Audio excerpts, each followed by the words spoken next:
آپ کو اگر ہماری ویڈیو پسند آئے تو ویڈیو کو لائک کرنا مت بھولیں اور ہماری مزید ویڈیوز حاصل کرنے کے لیے چینل ضرور سبسکرائب کریں اور ساتھ ہی ساتھ بیل بٹن پر بھی ضرور کلک کریں تاکہ ہماری ہر روز نئی آنے والی ویڈیوز کا نوٹیفیکیشن آپ تک پہنچ سکے۔ چنانچہ ایک مرتبہ یہ عاجز اپنے گھر میں دوستوں کو مراقبہ کروا رہا تھا مہمان خانے میں، تو مجھے ایک پیغام آیا گھر سے کہ جی آپ جلدی اندر آئیں، ایک خاتون آئی ہے اور وہ آدھا گھنٹہ ہوا زارو قطار ہو رہی ہے، ایسے لگتا ہے کہ وہ بہت ہی زیادہ دکھی عورت ہے۔ خیر ہم نے مجلس برخاست کی، گھر میں گئے تو پردے کے پیچھے وہ خاتون بیٹھ گئی۔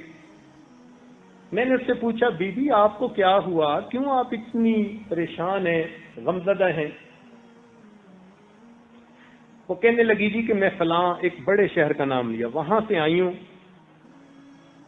ایک بڑے صنعت کار کی بیوی ہوں، میرا خاوند کئی کمپنیوں کا چیئرمین ہے، گروپ آف کمپنیز کا چیئرمین۔ ہم رشتہ دار بھی ہیں مگر آپس میں پسند کی شادی بھی ہے۔ مجھے اس نے ایک محل نما مکان بنا کے دیا ہوا ہے اور گھر کے اندر نوکر چاکر، کچن میں لوگ، فلاں میں لوگ، سیکیورٹی کے لوگ، ڈرائیور، ایک لشکر ہے جو اس نے رکھا ہوا ہے۔ اس نے مجھے اپنی طرف سے تو بڑا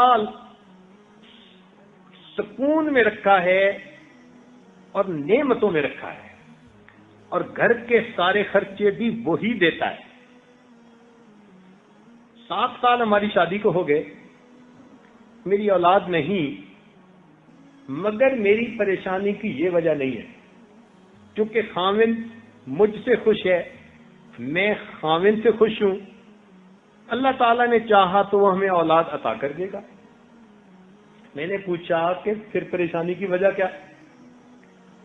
کہنے لگی کہ پریشانی کی وجہ یہ ہے کہ میرا خاوند مجھے میرے ذاتی خرچے کے لیے ہر مہینے میں کنورٹ کر کے فگر بتا رہا ہوں، فقط $2000 دیتا ہے ذاتی خرچے کے لیے، اور میرے خرچے پورے ہی نہیں ہوتے۔ اور یہ کہہ کے اس نے پھر رونا شروع کر دیا۔ یا اللہ، ایک عورت کو اس کا خاوند $2000 ہر مہینے پرسنل ایکسپینسز کے لیے دیتا ہے، اور وہ روتی ہے یہ کہ میرے خرچے پورے نہیں ہوتے۔ خیر تھوڑی دیر سے وہ روتی رہی، ہم نے بھی رونے دیا۔ پھر اس کے بعد کہا کہ بی بی اب آپ اگر چاہتی ہیں کہ اس کا کوئی حل نکلے تو میں آپ کو اس کا حل بتاتا ہوں۔ کافی پڑھی لکھی خاتون تھی، کہنے لگی جی آپ بتائیں۔ میں نے کہا کہ آپ یہ سمجھتی ہیں کہ آپ کے اتنے پیسوں سے خرچے پورے نہیں ہوتے، اور میں فقیر یوں کہتا ہوں کہ اگر آپ کے میاں آپ کو 2000 کی جگہ 4000 بھی دینا شروع کر دیں تو آپ کی پریشانیاں ختم نہیں ہوتی۔ اب جب اس نے ایسی واضح سی بات سنی نا تو بڑی حیران ہو گئی، کہنے لگی پیر صاحب آپ تو ایسا نہ کہیں۔ میں نے کہا جو حقیقت ہے وہ تو آپ کو بتانی ہے۔ کہنے لگی جی 4000 سے میرے خرچے کیوں نہیں پورے ہوں گے؟ میں نے کہا بی بی زندگی کی ایک ترتیب ہوتی ہے، اس ترتیب پر اللہ تعالی کی مدد اترتی ہے، برکت اترتی ہے، آپ کی وہ ترتیب نہیں ہے۔ آپ پڑھی لکھی اونچے طبقے کی خاتون ہیں، پردے کی پرواہ نہیں، نمازوں کی پرواہ نہیں، حلال حرام کا خیال نہیں، کبھی اس محفل میں کبھی اس محفل میں۔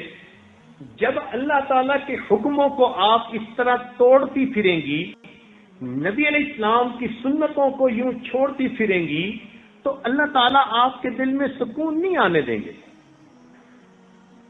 مل ہی نہیں سکتا سکون آپ کو۔ کہنے لگی جی کہ سکون مل کیسے سکتا ہے؟ میں نے کہا کہ آپ زندگی کی ترتیب بدلیں. جیسے دین اسلام نے بتایا کہ عورت کو باپردہ ہونا چاہیے، نمازیں پڑھنی چاہیے، گھر میں ہونا چاہیے، آپ ان تمام باتوں کو کرنا شروع کر دیں، پھر دیکھیں اللہ تعالیٰ آپ کے دل کو سکون کیسے دیتے ہیں.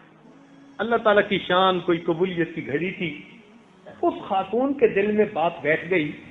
کہنے لگی جی کہ آپ بتائیں میں کیسے توبہ کر سکتی ہوں. چنانچہ اس عاجز نے اس کو توبہ کے کلمات پڑھا دیے، پھر اس کو تھوڑا ذکر تسبیحات وغیرہ بھی بتا دی، سمجھایا کہ اس نے فرائض پر کیسے عمل کرنا ہے. تو وہ تھوڑی دیر کے بعد چلی گئی. 3 مہینے کے بعد اس نے فون پہ رابطہ کیا. کہنے لگی پیر صاحب ایک بات تو یہ بتانی ہے کہ میں آپ کے بعد جو گھر آئی تو میں اچھی خاصی مولون بن گئی ہوں، اور میرا خامن مجھے کہتا ہے کہ تو اچھے پیر صاحب کے پاس گئی تھی دعا کروانے، میں نے تجھے مولوی بننے کے لیے تو نہیں بھیجا تھا. کہنے لگی پردہ بھی کرتی ہوں، نمازیں بھی پڑھتی ہوں، کبھی کبھی تہجد بھی نصیب ہو جاتی ہے، تسبیحات بھی پڑھتی ہوں، اور آپ کو یہ بتانا تھا کہ میں بڑی پرسکون زندگی گزار رہی ہوں. میرے خرچے فقط $500 میں پورے ہو جاتے ہیں. ہر مہینے $1500 میں یتیموں اور بیواؤں پر خرچ کر دیتی ہوں. جب احکام الہی ٹوٹ رہے تھے تو اتنی رقم بھی اس کے لیے پریشانیاں دور ہونے کا سبب نہیں تھی. جب اللہ تعالیٰ کی برکت اتر آئی، اتنی سی رقم اس کی ضرورتوں کے لیے پوری، اور باقی رقم کو وہ اللہ کے راستے میں خرچ کر دی.